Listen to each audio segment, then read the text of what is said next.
All right. Looks like we've got a crowd already building here. I was chatting with a couple of you in the chat already. Just making sure we're gonna double check and make sure you can see and hear me now that I'm actually live. So if somebody would throw something in the chat there, wait a minute, I don't want to reply to myself. All right.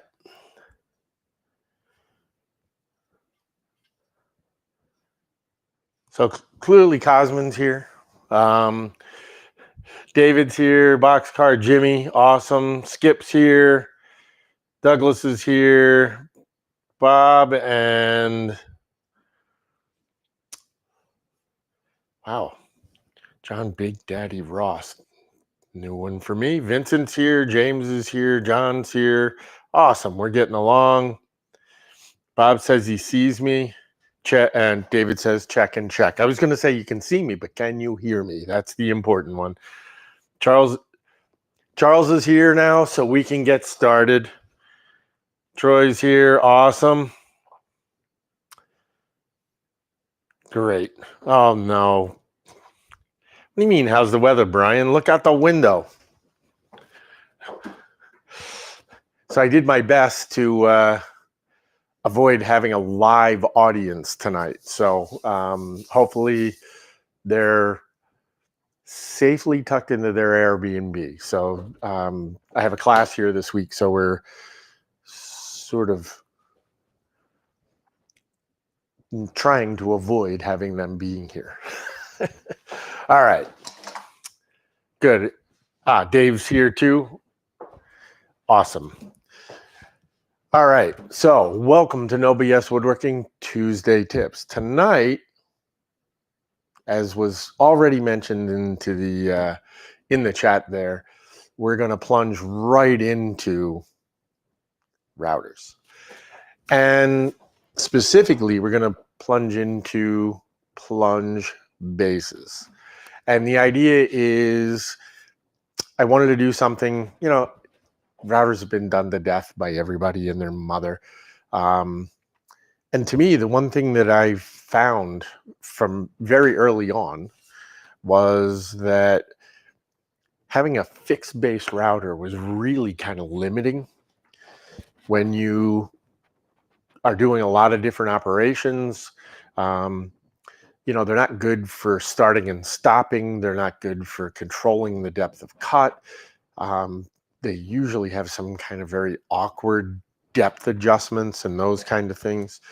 So what I wanted to go over tonight is plunge bases, why I have them, maybe some of the things you can do with them that you can't do with a fixed based router. So that's really the whole premise tonight, is to take a look at, this was my first plunge base router here. I bought this with a fixed base Porter Cable 690. I bought a couple of them at the same time.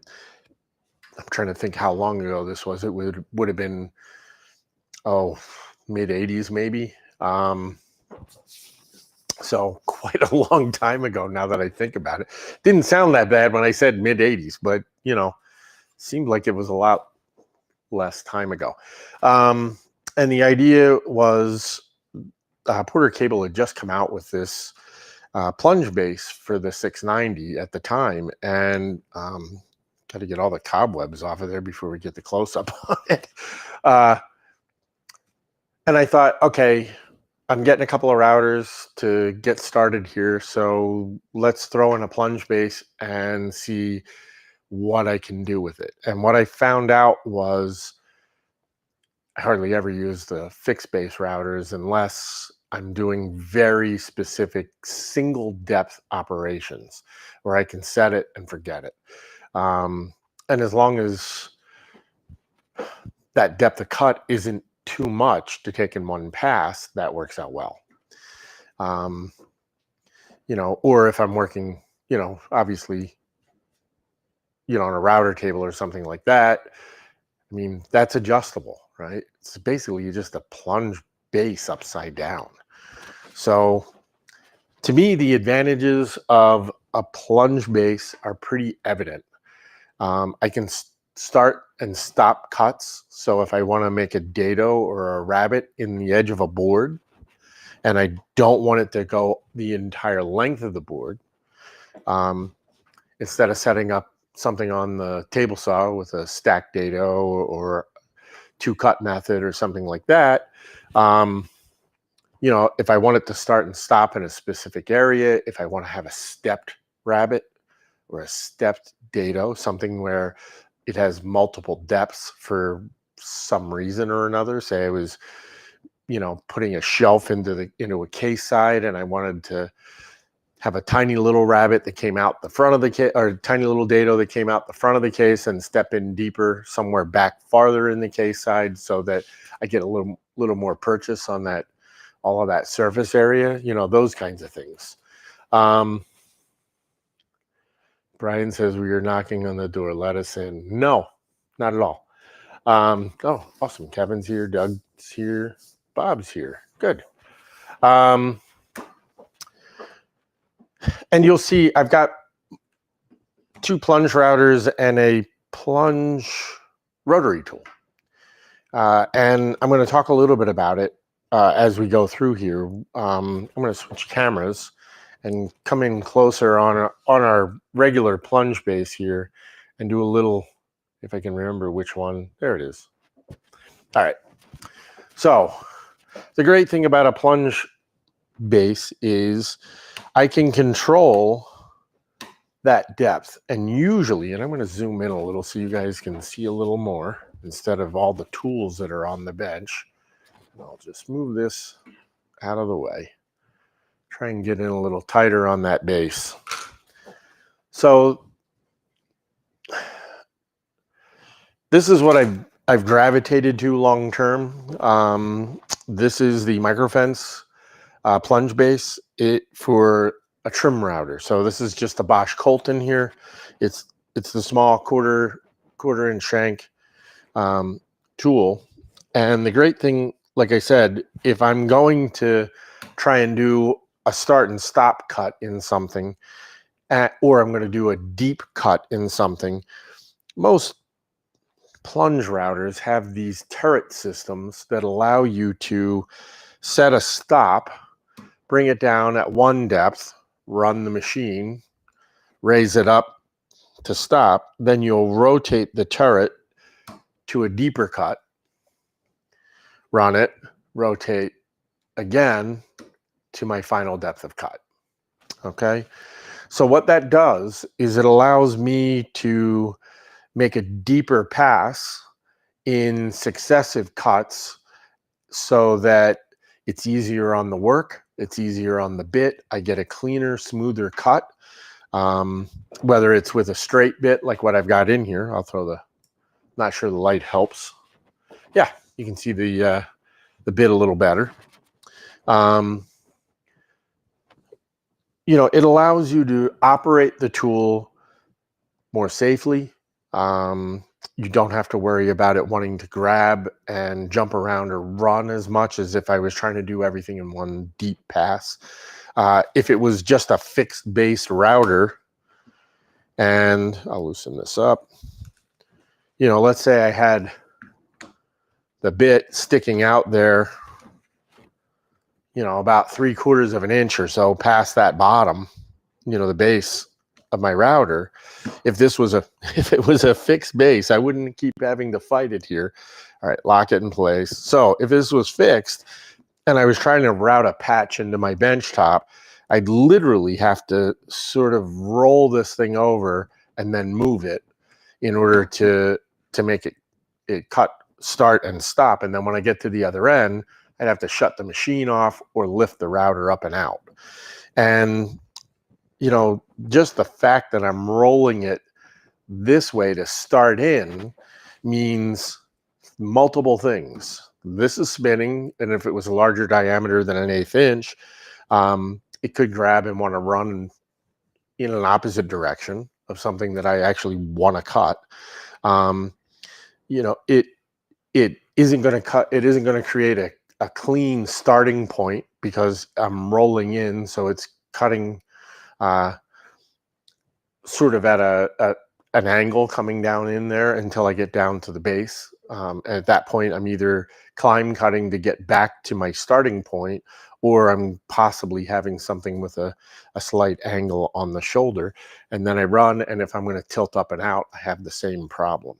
So to me, like I said, the best thing is having that turret system to be able to go in, takes lighter successive cuts so that I get a cleaner cut, I get a smoother cut, I get far less grabby run with the machine. You know, it's not, the bit isn't grabbing and pulling in all kinds of directions. Oh, Jeff's here. Awesome. So to me, that's the main reason why you would want to have a plunge base. And once I started working with them, I found out that adding in an edge guide to the plunge base really just ups the whole game with this thing. Because now, when I attach the edge guide to the base and lock it in place, I can now take this thing and I can set it for rabbits or dados, and now I can start and stop parallel to my edges. If I throw a curved fence on there, we can actually route a groove or something parallel to the edge of a curved piece of wood. You know, there's so many more things that you can do with it. And I've got a little jig here that I'll show you in just a little bit, where it's something that I came up with for one of the classes that I taught here quite a while ago.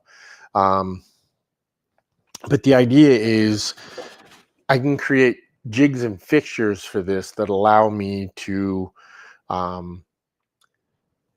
use the precision of this tool to do so many more things than if I just had fixed base routers. And like I said, for the most part, I'm reaching for this thing.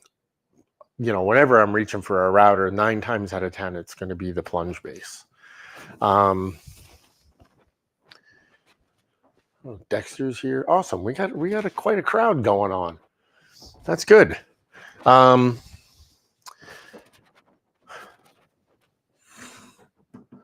So once I had used I'd started using my, like I said, the Porter cable plunge base. And if I look at that, it goes up and down. It has a way to regulate the depth of cut and stuff like that. I'm going to bring it over and turn that other camera on again. I am just...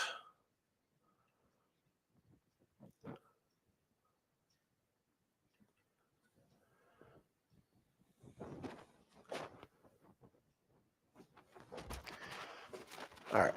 So hopefully yep, I'm on camera. Good. Move all that junk out of the way. So my Porter cable router goes up and down.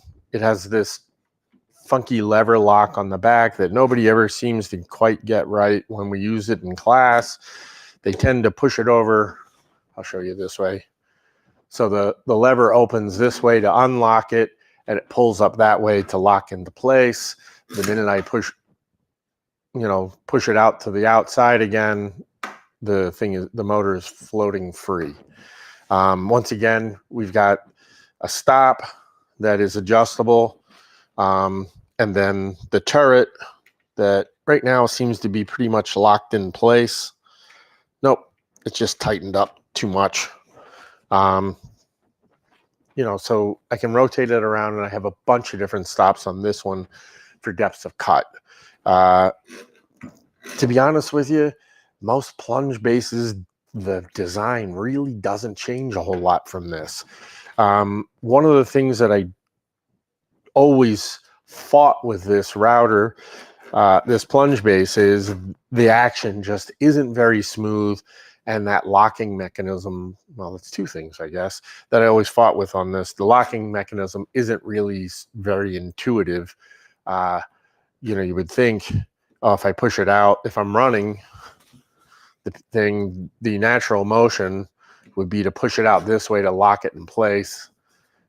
But, I know it's kind of a lame little complaint, but I always had a problem with that. And then when we run it here in classes, when we use it, everybody else who uses it has the same problem. They plunge in and then they push it out this way and it let go and it pulls up.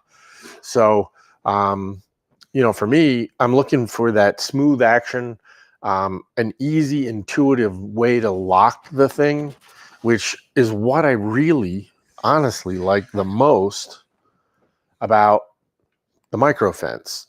This handle, which is normally on the right side for me because I'm working from the front here. I've got the camera in the position I would normally be in. So all I have to do is rotate that about a quarter turn and it locks it in the down position, rotate a quarter turn back towards me, and it's floating free. And you can see, that action is really super smooth. And that to me makes a world of difference when I'm plunging in and trying to make those start cuts. Particularly, on this one, I'd say for me, one of the limiting factors of this plunge base is it's got 3 turrets. I got used to the half a dozen that are on the Porter cable. And, I could graduate my depths of cut a whole lot more. Okay. But 3 seems to work fairly well for most things that I'm doing. So again, kind of a lame, kind of complaint about this. I'm trying not to be too biased in one direction or another. I really, since I've gotten the micro fence plunge base here, I really like it. It's just, there's what's not to like. The precision is through the roof with this thing. It's smooth, it's well made. And it's made in America if you consider somewhere in suburban LA, America. So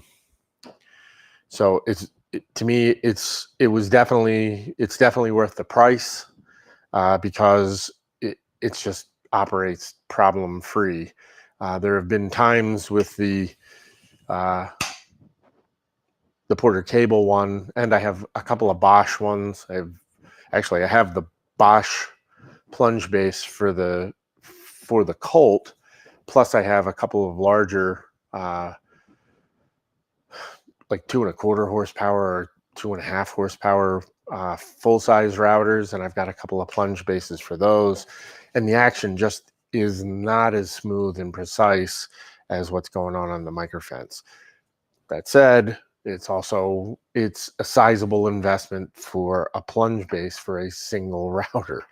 So, but again, I think it's kind of worth it. And to throw the micro fence edge guide on there really means that I can very precisely dial in the position of my cutter relative to the edge of my board or what, and you'll see more examples later of other options for this thing. So to me, that's the whole point of getting a plunge base. I operate things safer. I get a better result. And it's easier on the machine, the router bit, the work, particularly if I'm going into something like curly maple or ribbon stripe mahogany or anything like that. Having that shallower cut really allows me to create a much more accurate, clean cut. So that should be reason enough to run out and get one if you don't already have them. The great thing, as Vincent noted in the chat there, is to make mortises. If you don't have a hollow chisel mortiser or a horizontal slot mortiser, this is definitely your tool. And that's kind of what this jig is that I made over here. Years ago, we did a class on a mid-century modern bar, and the original 1950s, 1960s piece had mitered corners all the way around because they were making them out of plywood. We made them out of solid, and we did kind of the same thing. You know, you can see here I've got a 45-degree angle cut on the end of this imitation case part. And if I lock it into my router here, and that's great, having a big old case. Now this case was, you know, 22 inches deep, something like that. One of the guys who's here for the class this week would know better than me because he's got one sitting in his living room. But I made the jig with the intention of being able to cut a slot along mortise that starts and stops before it exits either edge of the case side. And the idea was we were going to put a spline into that miter, and we didn't want to see it from the front or the back of the piece.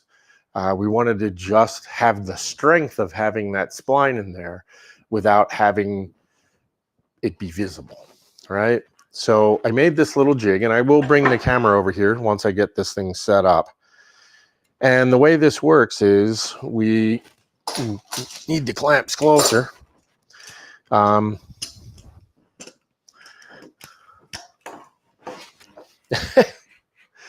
I make the jig flush with my miter. And again, I'll bring the camera over here, the close-up camera here in a second.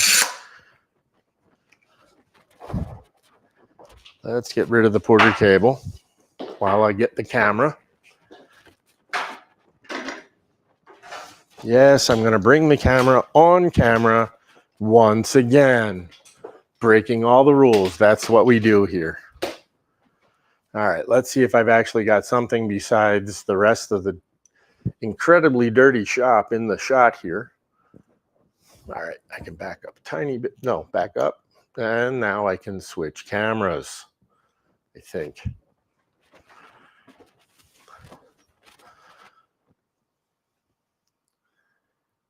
All right.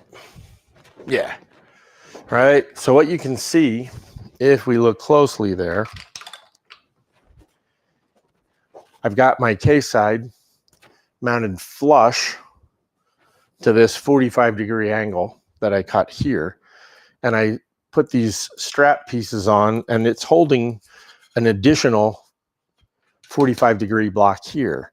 And you'll see I've got this nice little channel here. And what that's for is so that I should turn those clamps around.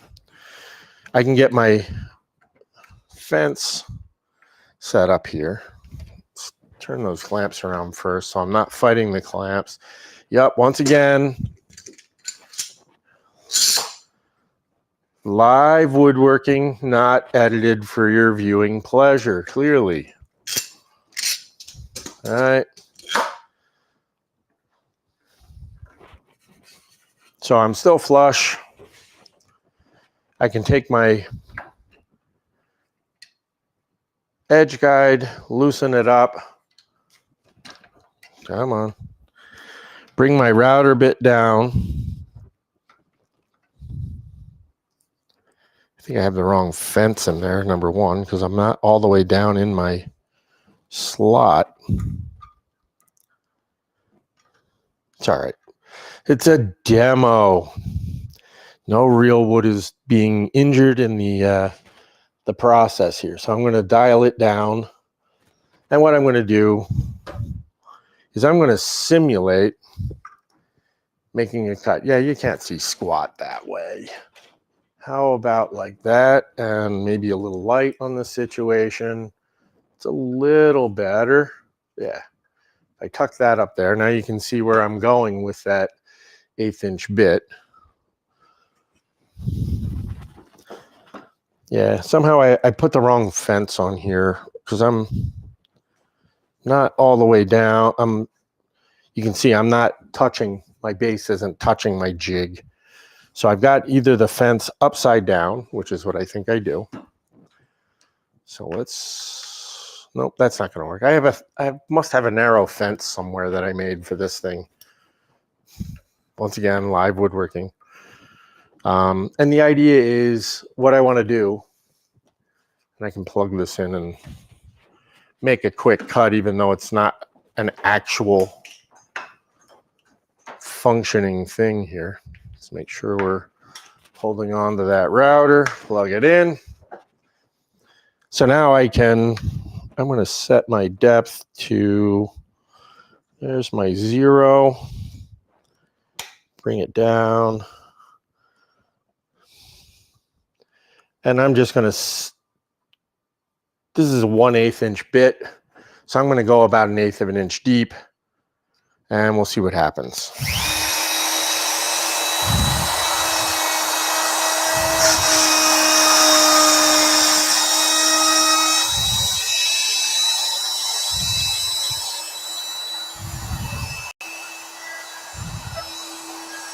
Let's go a little more because I want to.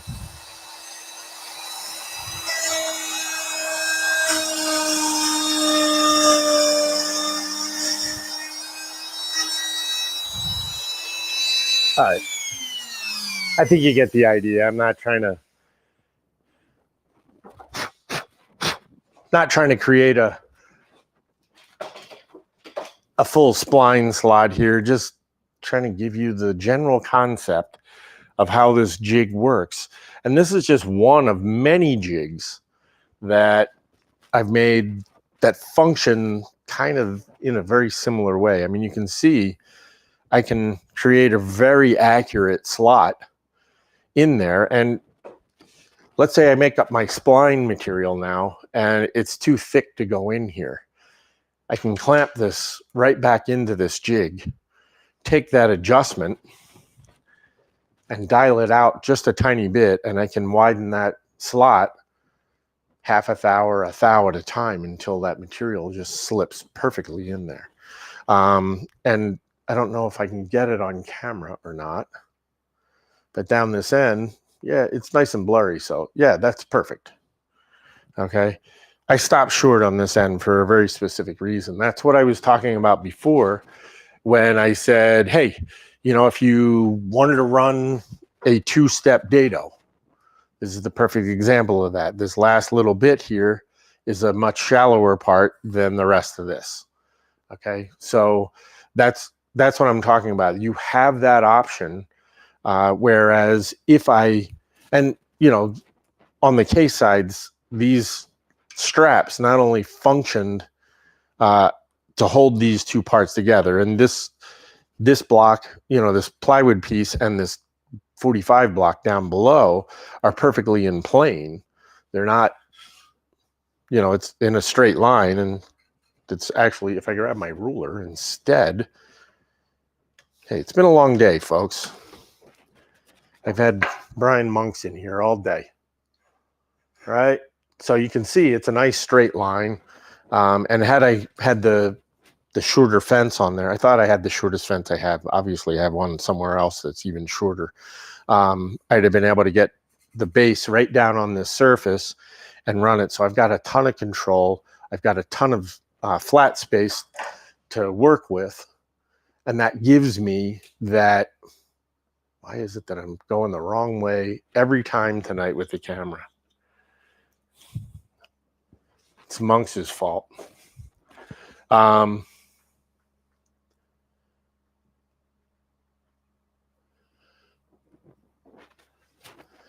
So that gives me lots of space to work with. I can get the fence to make my slot a little wider, so I could actually do this with an undersized bit and then dial it out with that the edge guide for this tool. And I'm going to take the edge guide off of here and bring it up onto that close-up camera real quick.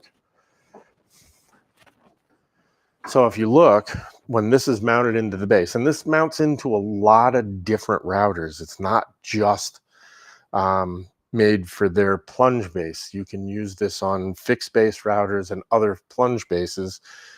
They make adapters for it. These are stops that I was using in a class a few weeks ago.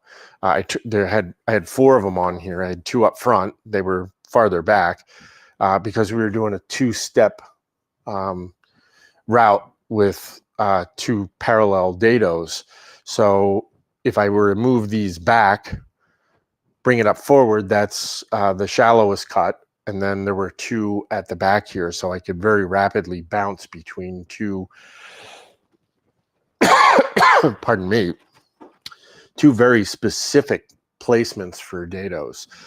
But the key thing here is if I lock those 2 outsides and I unlock that center, you can see this thing's got this dial on here, and every graduation on there is 1/1000th of an inch. So I can dial that thing 5/1000ths, 1/1000th, half a thou, anything I want, which is kind of cool. And like I said, if I turn around, and I'm going to switch to the wide camera again, just because I don't want to stand here and talk to you guys. Again, it's like, you know, this thing, even if you don't have a microfence plunge base, the edge guide will just up your game all around. For years with the Porter cable routers, literally we just clamped a stick. I guess I can turn off that light so I'm not flashing you guys. In the light kind of sense, literally we would just clamp a stick across for most rabbits or most dados. If I had something long to do, quite often we would just make a longer wooden base and tack a fence to it. The great thing about stepping up to a real precision plunge base and a real precision edge guide is, and it's got longer rods on there, and I can connect multiple rods. I can go out quite long with this thing. You know, is the flexibility.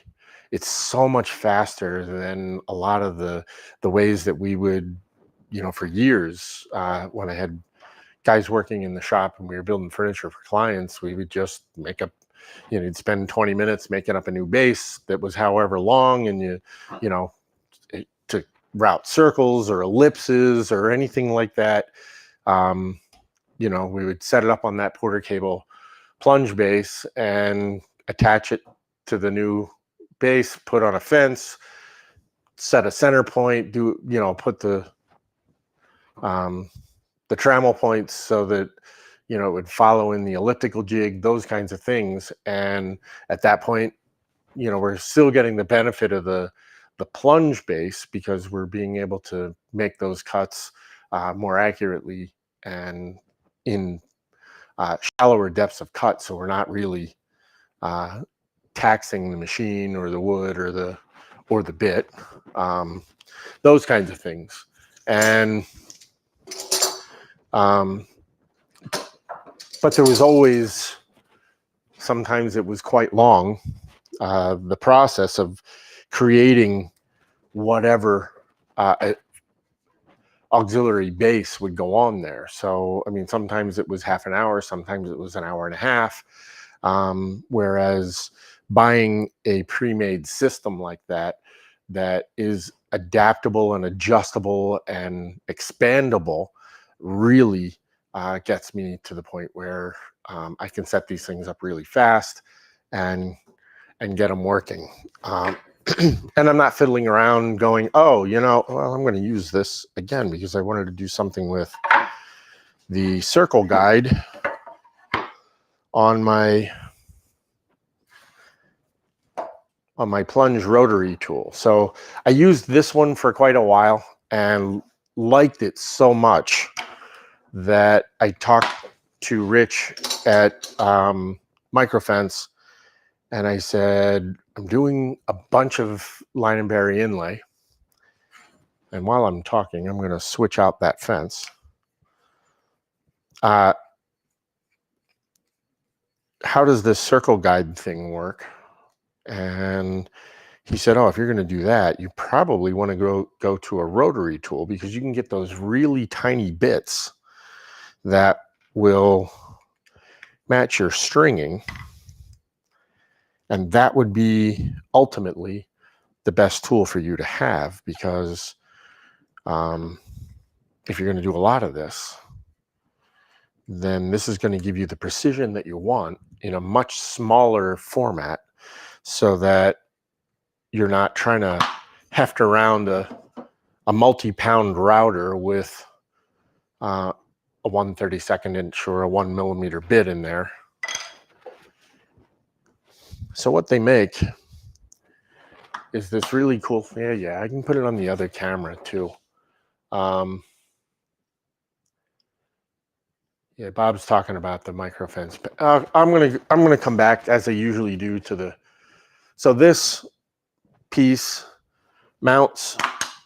There are 2 screw holes, and so this is the mount where I had the fence attached, and you can see it's countersunk. 2 screws, 2 machine screws went through there, right, and they mount right in here. This piece, the machine screws go through there. And in the center of it, there is a point, a pivot point, and it's adjustable. I can raise it up and down. So if I just kind of screw this into position here, hopefully it's on camera. If not, you'll yeah, but my hand's in the way. So I'm kind of, picking up where I left off last week. So instead of my head being in the way of the overhead camera, well, it was the overhead camera, so technically I was correct. Yeah, I know, dad jokes. This one must be the behind the hand camera, because it's behind my hand almost in every shot here. So it just mounts to the edge guide with those 2 machine screws, and this thing is long enough that I can project it in, and I can actually put this thing like right next to how it mounts in there is ridiculously simple. We've got those 2 mounting studs. I'm just making sure I've got everything nice and tightened up here, because the last thing I want is a wobbly, inaccurate, wait, where's my other, there we go. And then there's just 2 set screws that I lock in place, and then this thing is ready to roll. Okay, so it also, and it's up too high. The pivot point's out there too far. So I'm going to drop it down just the tiniest bit. I don't want to impede the base, so if I have to move this thing back, I don't want to hit the... Okay, and right now there's outriggers that Microfence makes for this, so that when I start to work the radius tool here, my router base isn't flying, sitting way up in the air. So I'm going to clamp my board down first.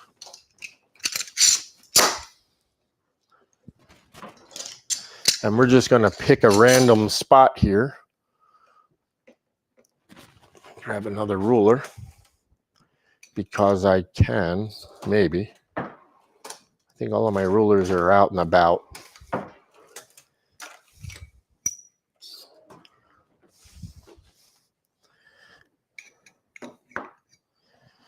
So if I bring my bit down, I'm going to come down a little more. Yeah. I know I'm off camera. But I'm going to try. It's upside down and I don't know where I am. All right. So let's just say I wanted a 1-inch radius here for my line and bury. I can get it close, lock it in.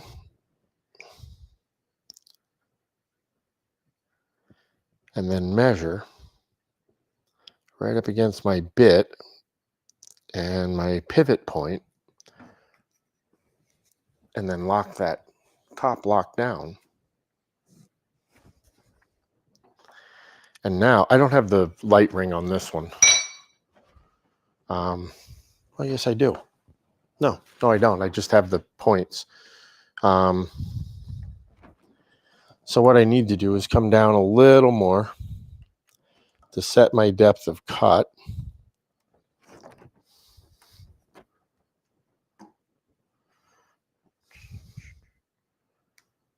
All right, I think it'll work now. We'll find out in a minute.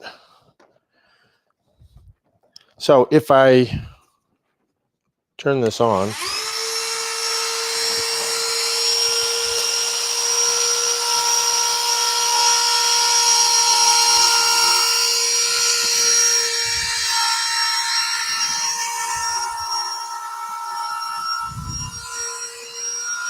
I'm falling all over here, folks. All right, that's enough. Turn it off. You can probably see that on camera, but let's go in a little tighter there.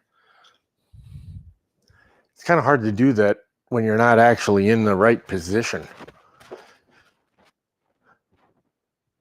All right, so pretty easy stuff. Really just pivots on that center point.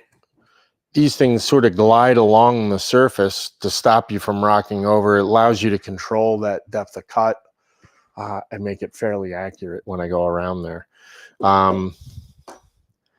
So to me,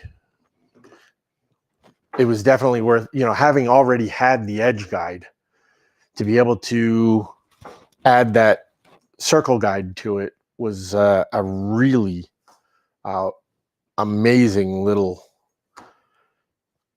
accessory that I've really upped the game for all of this stuff. And this is the exact same edge guide that I had on the full-size plunge base. Again, if I want to take it off of there, 1, 2 set screws, comes right off. I can bring the other and set it right back in. Although right now, I think I've got that center point projecting up too high, and now it's hitting the base of this router's hitting on there. So I would have to drop it down a little more. And the outrigger feet do work on the other base. All right.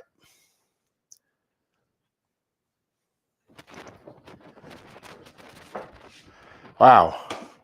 45 minutes in. Am I going to get a short one tonight, or are we going to answer a whole lot of questions?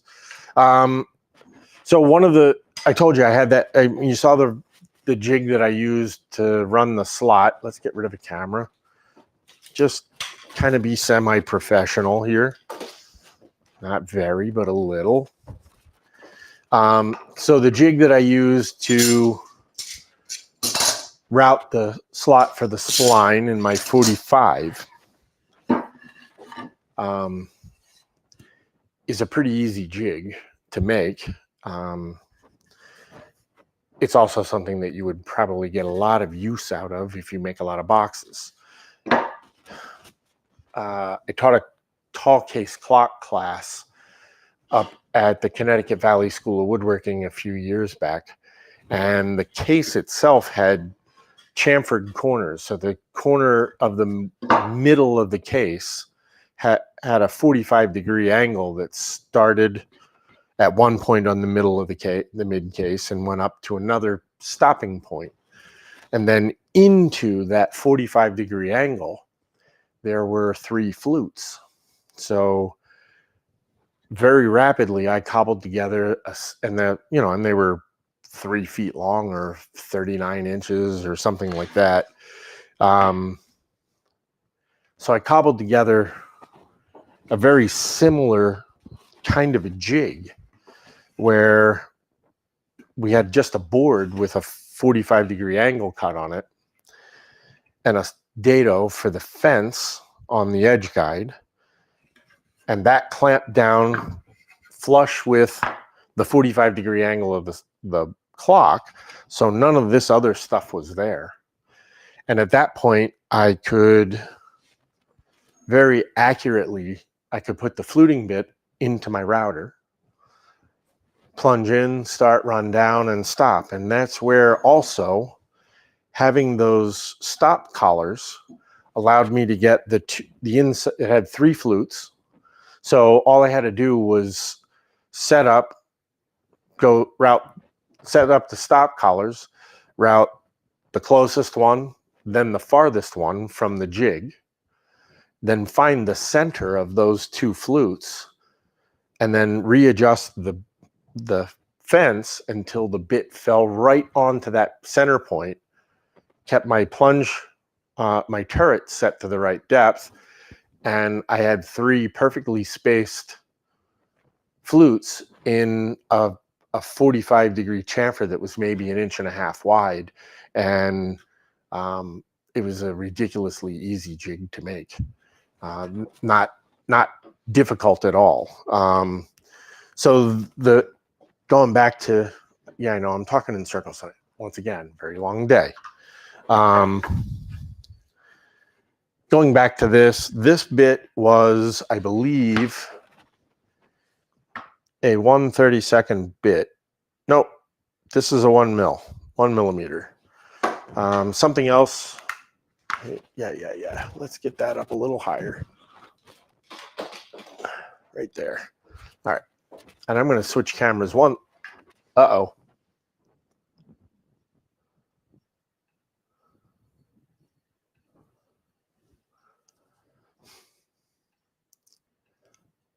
right. I'm back. Sorry. I don't know how long ago I lost the bit there, or lost the plot, as it were. So once again, really easy jig to make. I was staring up at the camera instead of looking over at the computer. Kind of makes sense, because this way looks like I'm looking at you, and that way it looks like I'm looking not at you. So hopefully I didn't lose the camera for very long. I turned to go switch to the close-up camera, and I noticed that, all of a sudden I'm sitting there. I had the black wheel of death. Everything was, 5 minutes. Awesome. Radio. Thanks, Charles. All right. So 5 minutes of black screen.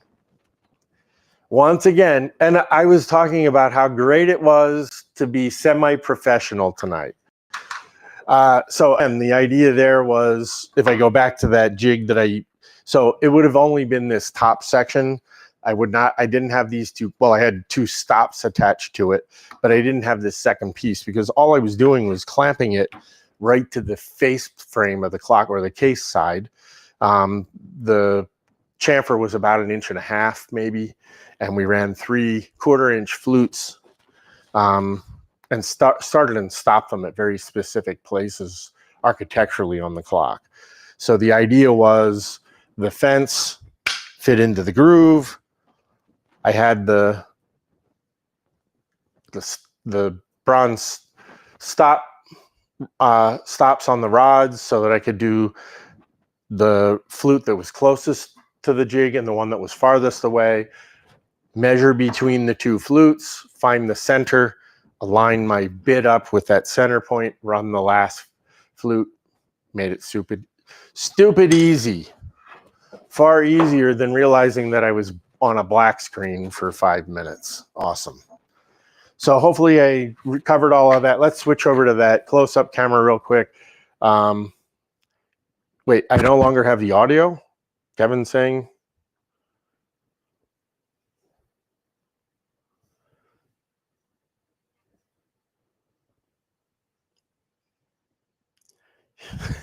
Give me my dollars back. No, David, this is no BS, not BS.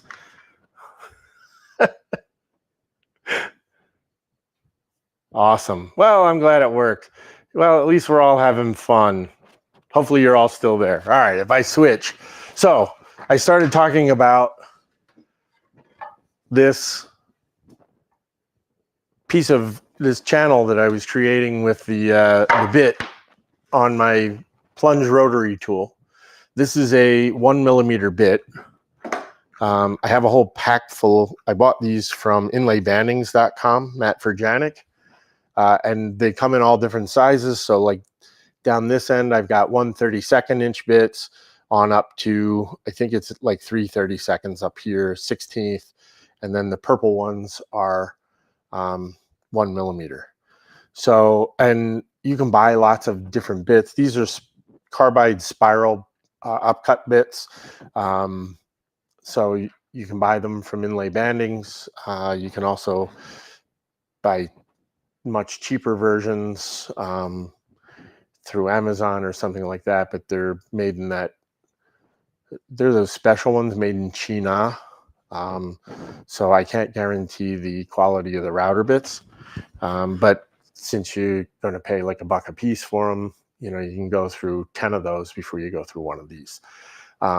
So again, you can, the great thing about that, having the edge guide and the circle fitting for the micro fence or whatever edge guide you have, is you can use this to create either parallel inlay strings or curved inlay strings, whatever you want, with a power tool rather than a hand tool. The other thing is, let's switch back up to the wide camera. I don't know what happened there, folks, and I do apologize for the blackness there, for whatever. Hey, I come to you free every Tuesday night. You can't expect it to be perfectly polished. Like I said, it is real woodworking, live, not edited for your viewing pleasure. Like I said, the edge guide and even the circle jig for this thing, the circle fixture, all of those things I did for years with shop-made jigs. Like I said, clamping a fence, just a stick to the base of a router, or adding an auxiliary base plate that had a fence tacked to it somewhere else. The same thing goes for the circle. So if I just add an elongated base or a new plywood base instead of the I can even do it with plexiglass, but it's easier with a wooden base. I can drive a center pin just about anywhere on that thing. I can draw a center line on there, attach a pin to it. Now it becomes a fixed radius. So if you were doing a lot of line and bury inlay and you had 2 or 3 different radii that you were using for your line and bury decoration, you might set up 2 or 3 routers. But then again, you have to have 2 or 3 plunge bases for those routers in order to make this work the way you want. Again, not the worst thing in the world to have multiples. If you are looking to have an excuse to give a significant other that you need to go out and buy 2 or 3 routers and 2 or 3 plunge bases, feel free to say that I told you. You really need them in your shop. I think I'm willing to take the hit for you guys. I mean, you suffered through the loss of video there, and somebody said also the audio. I don't know how I lost both, but whatever.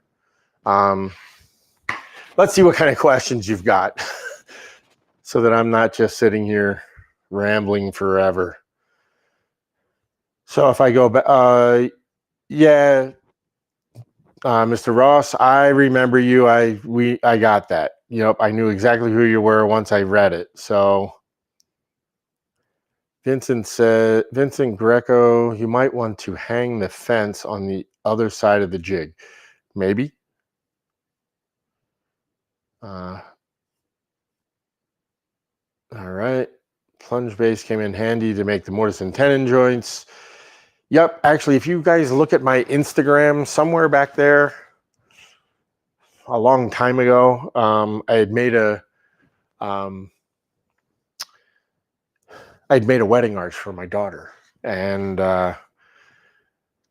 it was a hexagonal arch that was 7 feet tall and 7 feet wide. And I think it was on Instagram. I think I put a little video of routing for the homemade dominoes. This is one of them.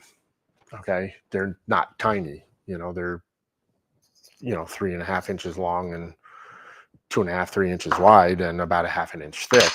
And I had made a jig to route in, and I was using this was long before I had the microfence plunge base. So I was using the Porter cable with a 1/2 inch bit in it, which is also why I didn't use the microfence, even if I would have had it. And the jig allowed me to plunge very accurately two slots in each of the 2 mating pieces, and then I made really big dominoes to go in there.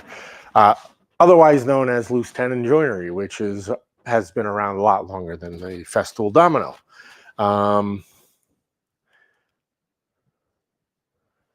Let's see. Bob Wilkinson says microfence has various packages. Plunge base with no bells and whistles goes for about $500. Yes. Boxcar Jimmy, good to meet you again. I was using the Festool 1010 with a light and have had luck with it. And I've used it with a track saw fence. That's a good thing too. And then Bob Drusel showed up, and I lost video. I think there's a correlation there, Bob. Peter's telling me that the video was out. Awesome. Once again, might be a correlation between Peter showing up. Doug says he can hear me. Awesome. Yeah,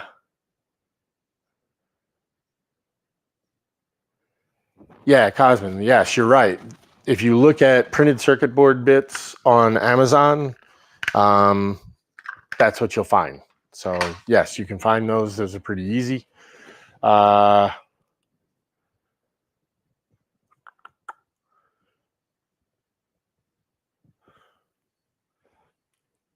just running down through the chat here. I just learned that you do this. I appreciate your Okay, whatever. Very entertaining show. Yeah, right. Will I write a Skip, or wait a minute? Skip wants me to write a letter for the multiples. No, I'm not putting anything in writing. It's bad enough that I've actually put it down on YouTube. It'll live forever here. So whatever. Brian Lewis, if you were to have one router base, would it be for the rotary tool or the trim router? Oh, it would probably be the trim router, because I can put an adapter in it and run the 1/8 inch shank rotary tool bits, whereas I can't run the 1/4 inch shank bits in my rotary tool. So for me, this one is the workhorse in the shop, and that's really where I would stick. And the other Brian says thank you for recognizing me as your prodigy. Number one, I think that's the incorrect use of the word, and I was an editor at a national magazine. So the other thing I got to say to you, hope you guys are watching. Maybe unrelated to tonight's topic, but would you consider acceptable router runout, say 2000s, measured 1 inch away from the collet, maybe more? I've never really thought about it that much. Because I tend not to function at machine tool tolerances.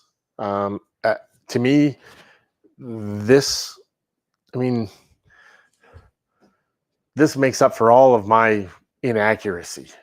It really, as far as the run out on the tool itself, I've never really ever had a problem when a router gets to the point where it's leaving a much larger slot than what I'm trying to mill. It's time to replace the router. And I've got a ton of routers here in the shop. I mean, I don't know, a dozen or more at least. I'm trying to think. I've got a half a dozen Porter cables at a minimum. And then, I don't know, I've got 4 or 5, maybe 6 trim routers and the rotary tool. And then I've got 3 big Bosch routers too, at least. So I've got quite a few. So if I'm getting sloppy cuts out of it, if I'm setting something up to run a decorative edge, a molded edge on a piece, and I've taking it in small pass, light passes, successive passes, and I'm still getting a lot of chatter. In other words, the motor itself is starting to bounce around enough that I'm not getting an accurate cut. Pitch the router and grab another one. Good. John Ross, have I used the StewMac rotary base? I have not. I know that a friend of mine, Steve Latta, that's one of his go-to pieces. I've never had this around when I've seen Steve using his StewMac one. If I had, I would have shown him the microfence. It's very similar in size, although this thing is far more accurate. It's also exponentially more expensive. Again, not that shouldn't be the deciding factor. Oh, that's cheap, I'll get that.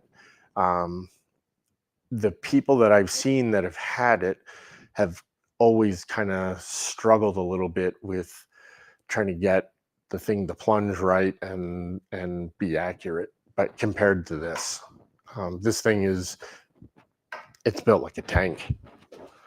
So I have not used it. So it's not like it's not like I have firsthand experience. I'm just going by what I've seen. I've had some students come and use them here in the shop, and they don't seem to have the same tolerance for running straight up and down. There seems to be a little bit more slop in it. I guess that gets into that, what I consider 2/1000ths of run out acceptable, and the answer is in certain situations, yes, and in other situations, no. If I was making these circles, a few thousandths means the difference between the inlay fitting just the way I plan it to, and then being too sloppy. So that's me.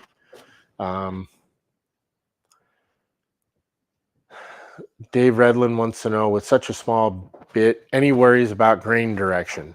Nope, none whatsoever. In fact, I can climb cut with that little 32nd inch bit or 1 millimeter bit. I can go across the grain. I can go with the grain.